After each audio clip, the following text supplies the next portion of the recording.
క్షత్రియ గారు కూడా జాయిన్ అయ్యారు. విజయార్య గారు నమస్తే అండి. నమస్తే. విజయార్య గారు, మనం చూస్తున్నాం ఎక్కడ చూసినా ఎప్పుడు ఏ గ్రామానికి పోయినా కానీ ఎలక్షన్ అంతే అగపడుతుంది. ఎందుకంటే లాస్ట్ డేట్ అంటే లాస్ట్ డేట్ ఈ రోజు వరకు నామినేషన్ వేయడం వరకు ఇక షూటీలు మొదలవుతాయి. ఇక ఏదైతే ఒక్కొక్కరు ఎవరైతే నామినేషన్లో వారిని విత్డ్రా కూడా చేయించడానికి కావచ్చు బాగుంటుంది. కానీ ఇదంతా చూసినా కానీ రేవంత్ రెడ్డి రియాక్షన్లో వాస్తవానికి ఒక మేలు జరుగుతుంది అనేది ఒక చర్చ జరుగుతుంది. ఎందుకంటే రేవంత్ రెడ్డి గారు ఊరికి మేలు చేసేవారికి మాత్రమే వాళ్ళని ఎన్నుకోవాలి, పల్లెలు ప్రజలకు పిలుపునిచ్చారు. అదేవిధంగా యువతకు ఎక్కువ ప్రాధాన్యత ఇచ్చి ముందుకు రావాలి, ఎమ్మెల్యేలు కావచ్చు మంత్రులు కావచ్చు నిలదీసి ఖచ్చితంగా వారికి రావాల్సిన నిధులను తీసుకుని ఆ గ్రామాభివృద్ధికి పాటుపడే వారికి ఓటేయండి, పై డబ్బులను వేస్ట్ చేసుకోకండి, డబ్బులను వేస్ట్ చేయకండి అని అన్నారు. అంటే పార్టీలకు అతీతంగానే మాట్లాడారు. ఇలా చూడొచ్చండి, ఇదంతా కూడా ఒక ఎలక్షన్ స్ట్రెంత్లే పోతుంది అనేది అంటున్నారు. కానీ అతను ఎక్కడ కూడా మా పార్టీ గెలవాలి, మా పార్టీ నాయకుడిని ఎంచుకోండి బాగుంటుంది మా ప్రభుత్వం అనేది మాత్రం ఎక్కడ మాట్లాడట్లేదు. ఇదంతా కారణం ఎక్కడో ఒక కాడ మాత్రం ముడిపడి ఉంది అని అంటారు. ఎలా చూడొచ్చు? అయితే ఇప్పుడు వాస్తవంగా గ్రామాలలో ప్రజలు మాత్రము ఉల్లాసంగా ఉత్సాహంగా ఆనందంగా ఎన్నికలలో పాల్గొనట్లేదండి. వాళ్ళ మనసులలో ఒక నిర్లిప్తత, నిరాశ, నిస్పృహలతోటి ఈరోజు గ్రామ పంచాయతీ ఎన్నికలు జరుగుతూ ఉన్నాయి.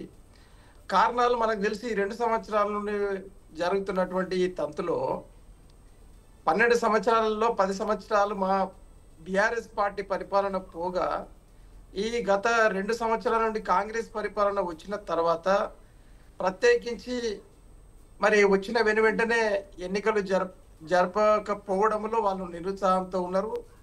అది మళ్ళీ 2 ఏళ్ళు 1.5 సంవత్సరాలు లాగడం అనేది కూడా కొద్దిగా నిరాశ నిస్పృహలకు లోనైన ప్రజలు.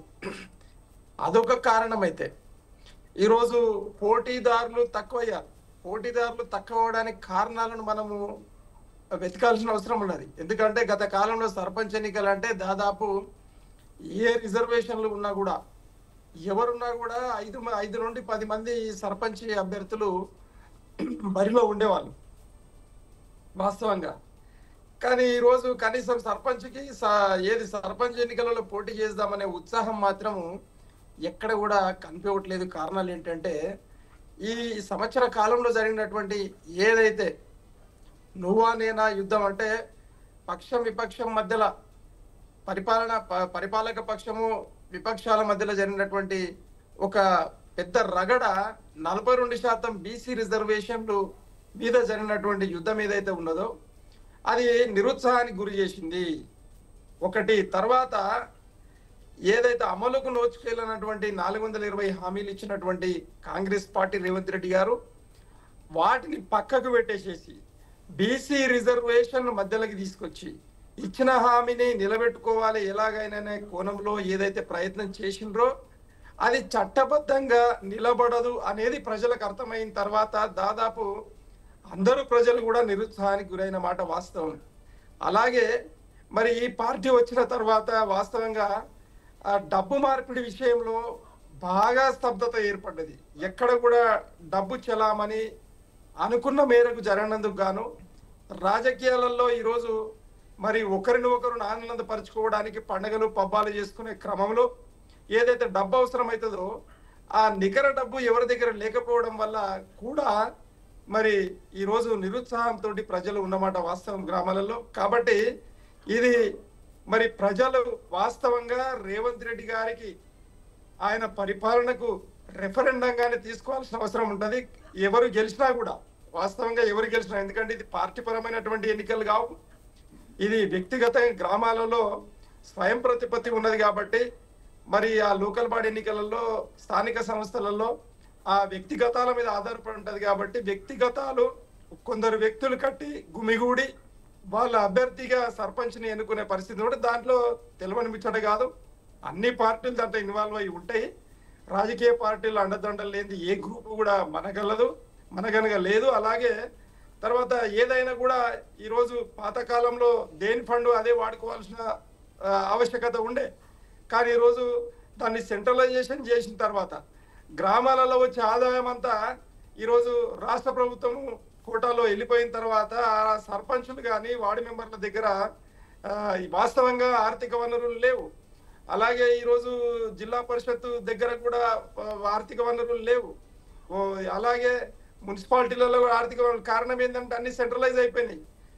రాష్ట్ర ప్రభుత్వాలు కేంద్ర ప్రభుత్వాలు తిరిగి వాళ్ళకి డబ్బు ఇచ్చేంత వరకు కూడా ఆగాల్సిన పరిస్థితి ఉన్నది. కాబట్టి అదేదో పేరు గొప్ప ఊరు దిబ్బ అన్నట్టు ఈ పేరు కోసం మాత్రమే ఈ సర్పంచ్ ఎన్నికలు, పేరు కోసం మాత్రమే ఎంపీటీసీ ఎన్నికలు, మండల పరిషత్ ఎన్నికలు, అలాగే పేరు కోసం మాత్రమే ఈరోజు జిల్లా పరిషత్ ఎన్నికలు, మరి జిల్లా చైర్మన్ ఎన్నికలు, మున్సిపాలిటీ ఎన్నికలు, మున్సిపల్ చైర్మన్, మున్సిపల్ కార్పొరేటర్లు, మున్సిపల్ కౌన్సిలర్లు, మున్సిపల్ మేయర్లు, ఇదంతా ఒక తంతు మాత్రమే జరుగుతూ ఉన్నది. కానీ వాస్తవంగా వాళ్లకు స్వేచ్ఛ, ఆర్థిక స్వేచ్ఛ లేనటువంటి ఎన్నికలు ఇవి. కాబట్టి దీని మీద అంటే ఏ పార్టీ ప్రభుత్వాలైనా కూడా చిన్న చూపు ధోరణితో చేస్తున్న కారణమే ఈరోజు మీరు గమనించాలి. అంటే అసెంబ్లీ ఎన్నికలైతేనేమో దానికి ఒక పెద్ద కథ, దానికి ఎన్నో రకాలైనటువంటి ఒక సిస్టాన్ని మరి అమలు చేసి చాలా జాగ్రత్తగా ఎన్నికలు చేస్తారు.